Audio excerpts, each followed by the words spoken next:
Touch me, touch me, touch me. I like the way she fuck me, fuck me, fuck me, fuck me. Hit it, hit it, hit it, drop. Hit it, hit it, hit it, drop. What's good with the YouTube? This your boy CJ. And this your girl RINA. Make sure y'all subscribe to CJ RINA. Y'all know today's reaction video on George Carlin. The trillions of days. Y'all ready? I'm ready. You ready? I'm ready. Let's get it. When nature's going crazy, throwing things around, scaring people and destroying property, I'm a happy fucking guy. I'm a happy fucking guy. I look at it this way. For centuries now, man has done everything he can to destroy, defile, and interfere with nature. Clear-cutting forests, strip mining mountains, poisoning the atmosphere, overfishing the oceans, polluting the rivers and lakes, destroying wetlands and aquifers. So when nature strikes back and smacks man in the head and kicks him in the nuts, I enjoy that. I have absolutely no sympathy for human beings whatsoever. None. And no matter what kind of problem humans are facing, whether it's natural or man-made, I always hope it gets worse. Don't you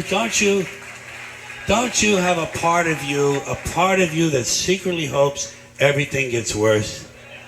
When you see a big fire on TV, don't you hope it spreads? Don't you hope it gets completely out of control and burns down 6 counties? Damn. You don't root for the firemen, do you? I mean, I don't want them to get hurt or nothing, but... Right. I don't want them putting out my fire. That's my fire.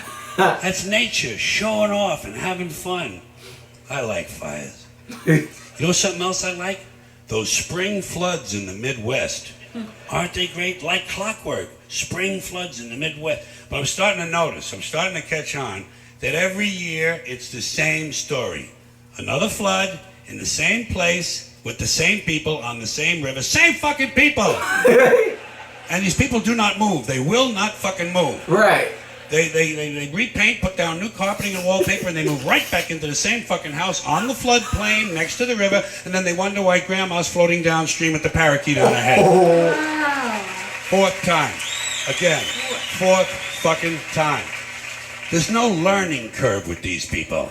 It's very hard to feel sorry for them. Every year. Same people. Damn. Same rowboats.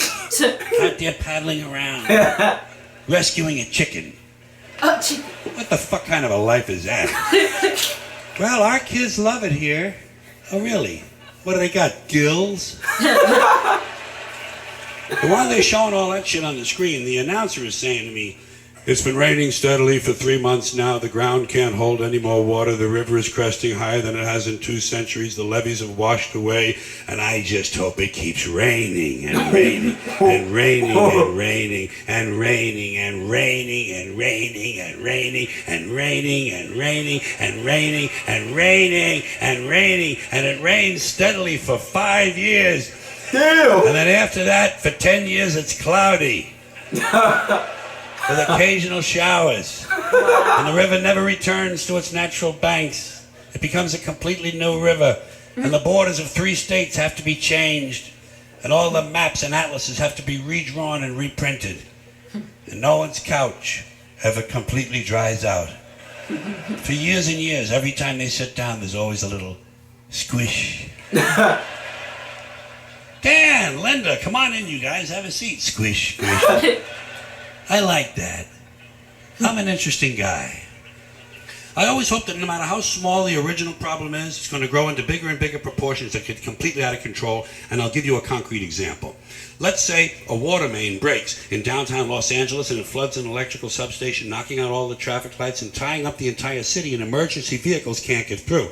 And at the same time, one of those month-long global warming heat waves comes along, but there's no air conditioning, there's no water for sanitation, so cholera, smallpox, and dysentery break out, and thousands of people start dying in the streets. But before they die, parasites eat their brains, and they go completely fucking crazy, and they storm the hospital. But the hospital can't handle all the casualties, so these people rape all the nurses and set the hospital on fire. And the flames drive them even crazier, so they start stabbing social workers and garbage men.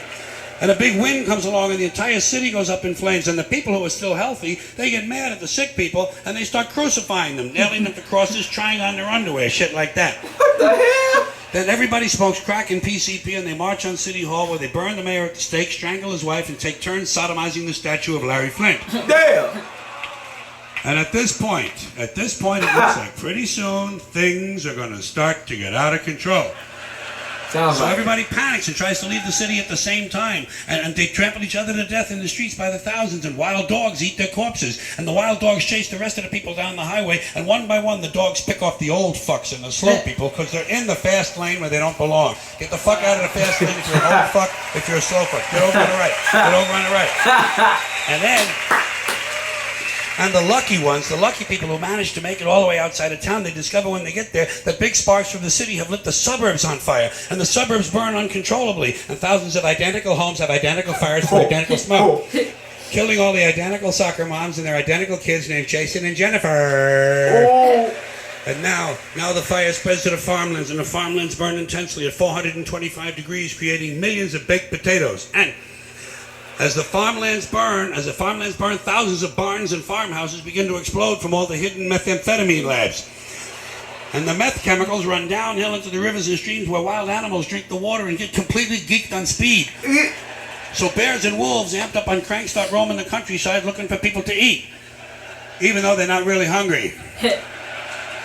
And the fire spreads to the forest, and the forests burn furiously, and hundreds of elves and trolls and fairies come running out of the woods screaming, Bambi is dead! Bambi is dead! And he is. Finally, that fucking little cunt Bambi is dead. Dead. Now hundreds of regional fires come together into one huge interstate inferno, and all 12 of the western United States are burning out of control, except Utah, where the Mormons don't allow fires. damn. And the fire spreads across the Great Plains, toasting the wheat, cooking the cattle, and producing hamburgers, actually. Then it leaps the Mississippi and races through the South, blowing up stills, interrupting lynchings, and killing millions of inbred people. And then it turns northeast and it heads for Washington, D.C., where George Bush can't decide if it's an emergency or not. Oh my God. He doesn't know. Oh, So true. oh, it's hard work, It's so true. you know? Wow. Oh. Yeah, he can't decide because Dick Cheney is in prison. So instead, he takes a nap.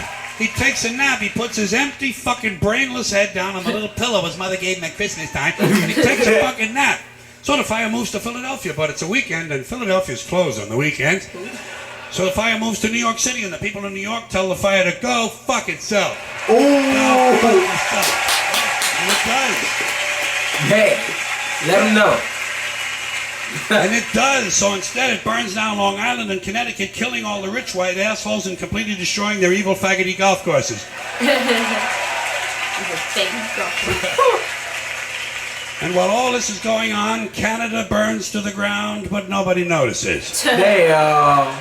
And now the entire North American continent is on fire, producing a huge thermal updraft and creating an incendiary cyclonic macro system that forms a hemispheric megastorm, breaking down the molecular structure of the atmosphere and actually changing the laws of nature. Fire and water combine, burning clouds of flaming rain fall upward, gamma rays and solar winds ignite the ionosphere, creating huge clouds of ionized plasma. Bolts of lightning 20 million miles long begin shooting out of the North Pole, and the sky fills up with green shit.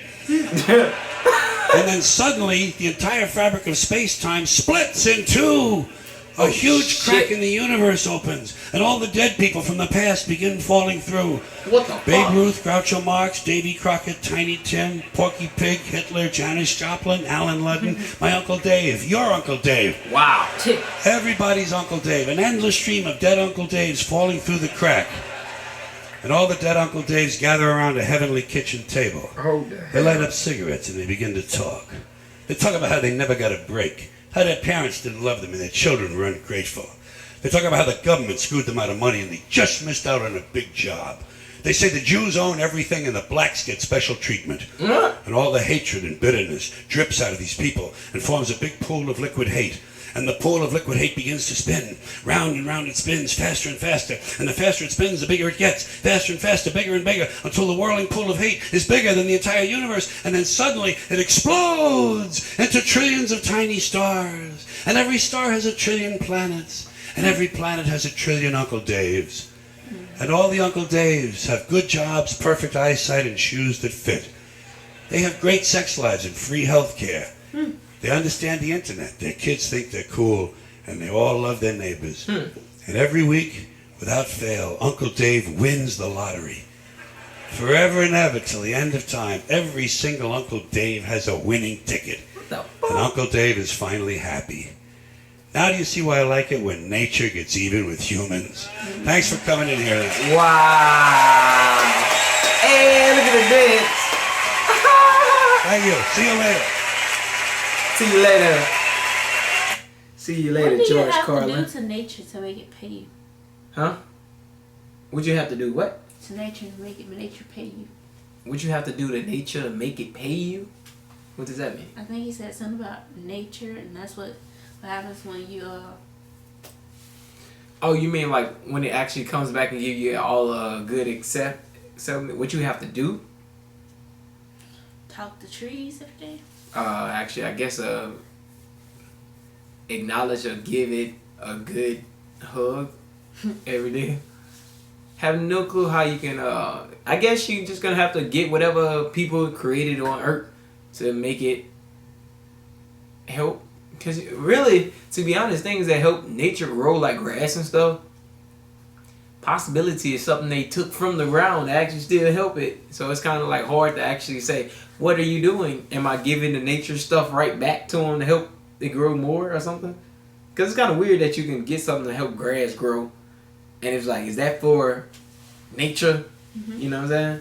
That they get it from nature and make it help nature to grow again? Mm-hmm. You know what I'm saying? So what you think it is?